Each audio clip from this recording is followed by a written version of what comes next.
Independence day উপলক্ষে এমন একটি রেসিপি বানাতে চান যেটা শুধু বাচ্চাদেরই নয়, বাড়ির ছোট থেকে বড় সবাই মজা করে খেতে পারবে? তাহলে আজ বানিয়ে ফেলবো একদম easy, quick and tasty try colour bread sandwich. এই স্যান্ডউইচের সবচেয়ে ভালো ব্যাপার হলো এর জন্য খুব বেশি কিছু লাগবে না, আর নিজের পছন্দ মতো ফিলিংও দিতে পারবেন। প্রথমেই ব্রেড স্লাইস নিয়ে নেব, তারপর এর মধ্যে একটু বাটার লাগিয়ে দেব। চাইলে নিজের পছন্দ মতো কিছু ভেজিটেবলসও অ্যাড করা যায়, কিন্তু আমি আজকে কিছু করিনি।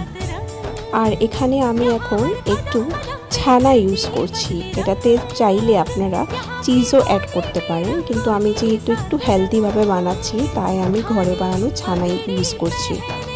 বাচ্চারা ঘরে খায় তাহলে আমার মতে এরকম ছানা দেওয়াটাই বেস্ট হবে। এটি বাচ্চাদের জন্য যেমন টেস্ট হবে, তেমনি বড়দেরও ব্রেকফাস্ট বা ইভিনিং স্ন্যাক হিসেবে বেশ ভালো লাগবে। আমি কালারের জন্য ইউজ করেছিলাম দু ধরনের সস, একটা হলো টমেটো সস আর একটা হলো চিলি সস। ব্যাস হয়ে গেল ready. Independence day special feeling আনার জন্য আমি এই ধরনের কালারিং সস ইউজ করেছিলাম।